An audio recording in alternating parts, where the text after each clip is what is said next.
क्या दुनिया की सबसे ताकतवर कुर्सी पहली बार भारत के सामने डगमगाने लगी है? क्या वो फैसला जिसे दशकों तक असंभव बताया गया अब वैश्विक शक्ति संतुलन को बदलने वाला है? और सबसे बड़ा सवाल, आखिर ऐसा क्या हुआ कि जिन देशों की आवाज़ कभी संयुक्त राष्ट्र के गलियारों में दबा दी जाती थी, वही देश अचानक भारत के समर्थन में खड़े दिखाई देने लगे? यही वह क्षण है जिसने दुनिया की राजनीति को दो हिस्सों में बांट दिया। एक तरफ पुरानी व्यवस्था थी, दूसरी तरफ उभरता हुआ भारत। और आज सबसे ज़्यादा बेचैनी उसी खेमे में है जिसने हमेशा यह माना कि वैश्विक फैसले सिर्फ वही करेगा। अगर आप ऐसी तथ्य आधारित जियोपॉलिटिकल रिपोर्ट सबसे पहले देखना चाहते हैं तो अभी चैनल को सब्सक्राइब कर लीजिए, क्योंकि आगे जो सामने आने वाला है वह पूरी तस्वीर बदल देता है।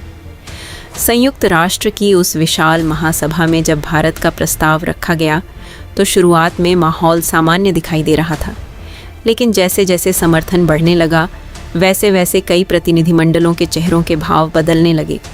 यह कोई साधारण प्रस्ताव नहीं था, यह उस अधिकार और प्रभाव की बात कर रहा था जिसे अब तक कुछ गिने चुने देश अपने नियंत्रण में रखना चाहते थे। रूस और फ्रांस जैसे देशों का समर्थन सामने आते ही समीकरण तेज़ी से बदलने लगे। कई विकासशील देशों ने भी भारत के पक्ष में अपनी आवाज़ मजबूत करनी शुरू कर दी। यही वह मोड़ था जिसने पूरी बहस को एक नए स्तर पर पहुंचा दिया। लेकिन कहानी यहीं ख़त्म नहीं होती, क्योंकि असली झटका तब लगा जब भारत ने इस मुद्दे को सिर्फ अपने राष्ट्रीय हित तक सीमित नहीं रखा।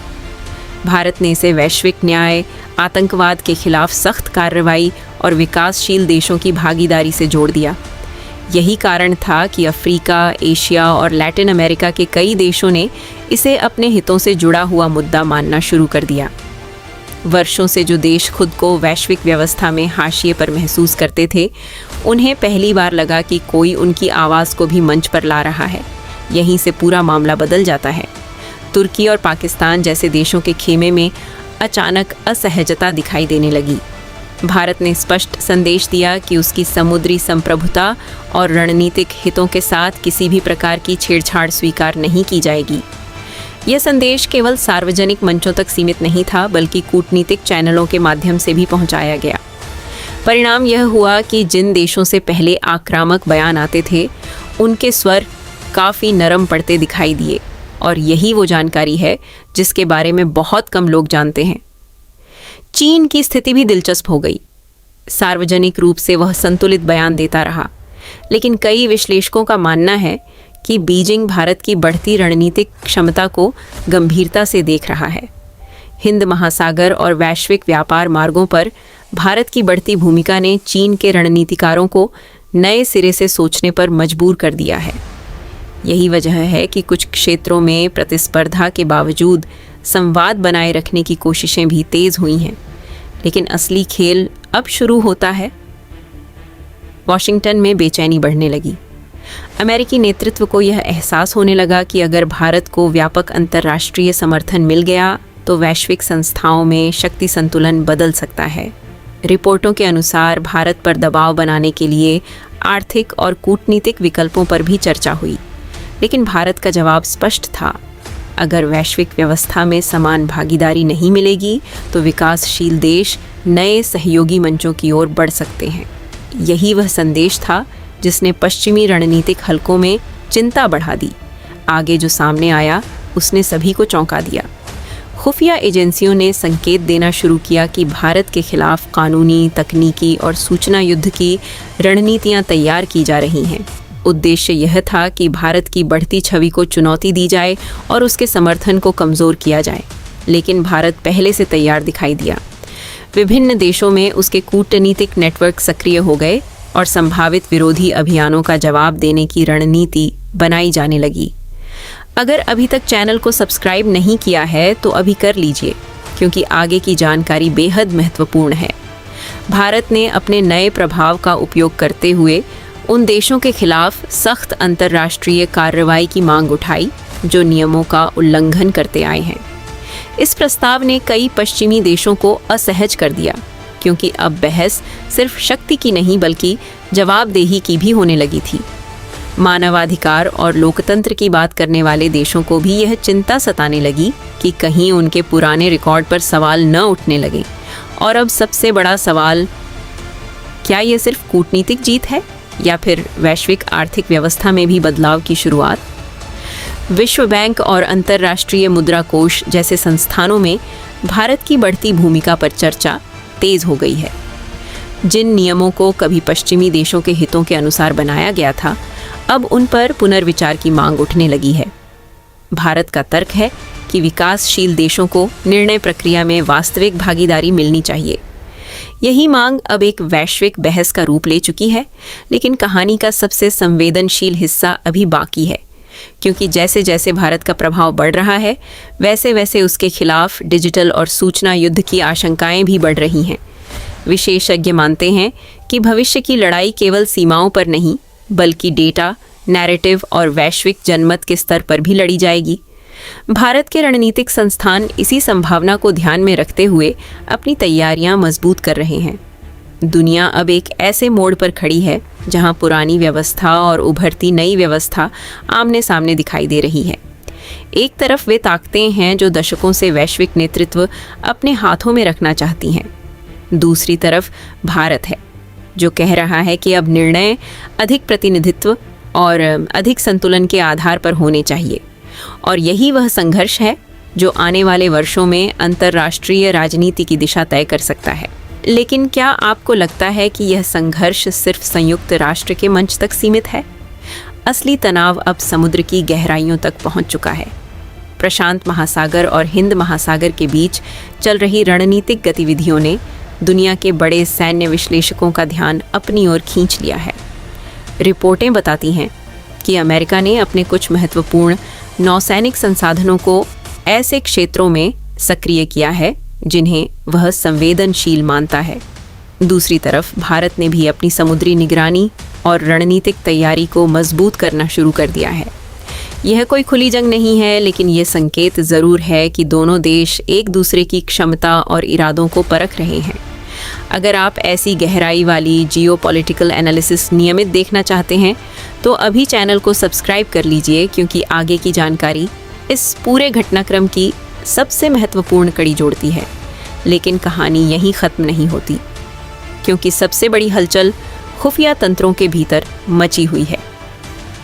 अलग अलग देशों की एजेंसियां यह समझने की कोशिश कर रही हैं कि भारत को मिला यह व्यापक समर्थन केवल एक राजनीतिक घटना है या फिर वैश्विक शक्ति संतुलन में स्थायी बदलाव का संकेत। इसी बीच एक बेहद संवेदनशील रिपोर्ट के लीक होने की चर्चा तेज हुई। दावा किया गया कि कुछ पश्चिमी रणनीतिक समूह भारत की आर्थिक और कूटनीतिक ताकत को सीमित करने के विकल्पों पर विचार कर रहे हैं। इन दावों की स्वतंत्र पुष्टि नहीं हुई है, लेकिन इतना ज़रूर है कि इन खबरों ने रणनीतिक हलकों में बेचैनी बढ़ा दी है। यहीं से पूरा मामला और गंभीर हो जाता है, क्योंकि अब लड़ाई केवल मंचों पर दिए जाने वाले भाषणों की नहीं रही। विशेषज्ञों का मानना है कि आने वाले समय में आर्थिक दबाव, तकनीकी प्रतिबंध, निवेश नीति और वैश्विक आपूर्ति श्रृंखलाएं भी इस प्रतिस्पर्धा का हिस्सा बन सकती हैं। भारत ने पिछले कुछ वर्षों में जिस तरह से अपनी डिजिटल क्षमता, विनिर्माण आधार और रक्षा साझेदारियों को मजबूत किया है, उसने कई देशों को यह सोचने पर मजबूर कर दिया है कि नई वैश्विक व्यवस्था में भारत की भूमिका पहले से कहीं बड़ी हो सकती है। और यही वो जानकारी है जिसके बारे में बहुत कम लोग जानते हैं। भारत के समर्थन में खड़े कई छोटे और मध्यम देशों की अपनी अलग चिंताएं भी हैं। वे नहीं चाहते कि दुनिया 2 या 3 ताकतों के बीच बंटी रहे। उनका मानना है कि निर्णय प्रक्रिया में अधिक प्रतिनिधित्व होना चाहिए।